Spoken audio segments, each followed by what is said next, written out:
Now, traditionally, the focus has been very much on physical conditions, but what I want to just also emphasize is the law is very global and broad, deliberately so. And what we are needing to do as healthcare professions is to start pulling in mental health. These laws can be interpreted for mental health, and we need to start allowing that to happen. There is already quite a bit of case law on mental health. I don't have time to go into that, but I would encourage you to actually look at that. So one of the regulations under the Occupational Health and Safety Act that does help us is the ergonomic regulation. In 2019, it came out. And while many of you might think ergonomics is very physical, it's about lifting things and good posture and all that, we see that ergonomics is much broader than that. There are three domains: the physical, the cognitive, and the organizational domains. And I just want to here highlight the cognitive domain, which deals with mental issues such as attention, perception, memory, reasoning, judgment, and so on, human error, motor response, and so on. And the risk factors that we look at when we are doing risk assessments are things like looking out for high mental workloads, lack of control, inadequate informational feedback that employees might be exposed to, uncertainty in the workplace, inadequate training, social isolation is a big one, shift work's also a big problem, and irregular hours, and so on. There's a lot of these things, but when ergonomic risk assessments are done, then these need to be identified and picked up. And just again to emphasize that we can use this regulation with mental health risks. I'm giving you the definition of ergonomic risk from the regulation, and you will see there that it's a very global definition, a characteristic or action in the workplace, or workplace conditions, or a combination of these that may impair overall system performance and human well-being. And so we can bring in mental health issues and identify them under this regulation. So looking now, the next one is just our quick flash visit to the Labour Relations Act, and the section here deals with dismissal, and particularly dismissal due to incapacity, due to illness or injury.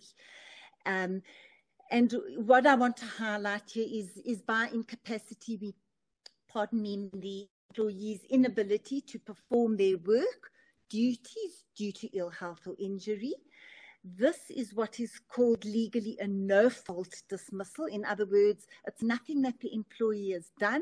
They're sick, they're injured, they have a condition. And typically in the Labour Relations Act, very often we're looking at temporary type conditions in the Labour Relations Act, where it turns into a long-term disability. Yes, dismissal is dealt with under the Labour Relations Act, but the minute we see the issue of disability, we also need to go and look at the Employment Equity Act, which we will look at quickly afterwards, after the Labour Relations Act. So what we're hoping for under this Labour Relations Act is that the employee can recover and return to duties. The employer is charged not to dismiss them the minute they become disabled, but to fully or incapacitated, but to fully investigate the incapacitation, and where possible to try and accommodate them until they are well enough to resume all their duties. So what would this accommodation look like?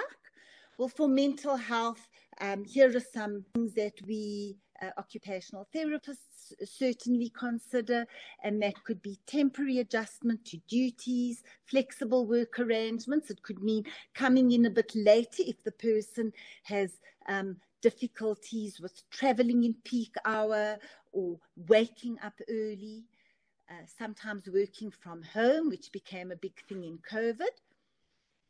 we might provide access to professional support, extra sick leave, and then graded return to work is a big one now amongst OTs. This is where we will get the person gradually back to work, perhaps start off with 50% of their duties and then increase that in a very systematic way until hopefully they are performing all their duties. Temporary redeployment to a different department or a different type of job.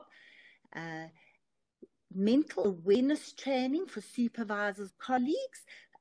For that, we definitely need that to happen under a trained and qualified mental health care practitioner, because there are a lot of ethical and confidentiality and so on issues involved in that, but it can be very useful. And finally, case management, which OTs are increasingly doing, and the insurance companies are asking for more and more to get these people back to work. All right, so now moving on to what happens when a person doesn't get better and they are diagnosed, they have a permanent kind of disability. Then we need to pull up the Employment Equity Act. This act has two main provisions. It prohibits unfair discrimination, and that applies to all employers. It doesn't matter how small or big you are, and all employees. Nobody may be discriminated against on any grounds. All the grounds listed in the Constitution are included in that. The second provision is really for what they call designated employers. That's bigger employers as defined in the Act, and then for designated employees, and that is defined in the Act as there are three groups that are considered there, and that is Black people, women, and people with disabilities are considered as designated employees and therefore included in affirmative action. All right, so who would then be considered and qualify as a person with a disability? There's the definition. It was recently updated, and it is people who have a long-term or recurring physical, mental, intellectual, or sensory impairment, which interaction with various barriers may substantially limit their prospects of entry into or advancement in employment. And I'm going to highlight three conditions which are required for a person to be classified as disabled. You see they're long-term or recurring, and the recurring is very useful in mental health conditions because sometimes we have people who have a diagnosis and they may have periods of complete wellness, but then sometimes typically a cyclical kind of experience of their condition, such as bipolar disorder or depression or whatever it may be. So they are included. We see there any mental condition is included, but then the third requirement is very important. These impairments must be substantially limiting, and often then employers are requiring a functional assessment of the person to determine whether there is substantial limitation. Just a note I want to bring in on that, and that is if you look at that definition, there's nothing there about diagnosis or medical impairment. It is not a medical definition at all. It is all about the person's ability to perform the work, and that is how we assess it. So once a person who has been declared disabled is allowed to get reasonable accommodation, and that is the definition of reasonable accommodation. It's a modification or adjustment to the job that will enable the person to perform and participate in the job. And just a note on that, accommodation doesn't mean employers must accommodate and include people who who are subpar performers. What the accommodation must do, it must allow that person to perform the job properly. So we see that employees or job applicants can qualify under the Employment Equity Act for reasonable accommodation if they meet the definition of disability and they are qualified for that job. The employer has a responsibility then in reasonable accommodation, both a financial responsibility. So so long as the accommodation is for that job, then the employer needs to pay for it. They can't require that person now to buy a fancy computer software program to run on their computers. The employer would be expected to provide that, and they would be expected to take responsibility and be involved in the implementation. So reasonable accommodation needs to be seen as an ongoing thing. It's not a once-off thing. So employers need to be continually reviewing whether a person needs to be accommodated or whether the accommodations need to be reviewed. Sometimes the workplace changes or the person's condition may change, and then accommodations need to be reviewed. But just the note there that the employer is the one who decides whether the accommodation is reasonable. That is something that the courts will need the employer to make that decision. We can't go and wave our fingers there and say this is reasonable. Reasonable is reasonable in terms of the employer's setup and what they can afford and what is practical and reasonable for them. So the argument against reasonable accommodation is provided in the Employment Equity Act, and that's called unjustifiable hardship.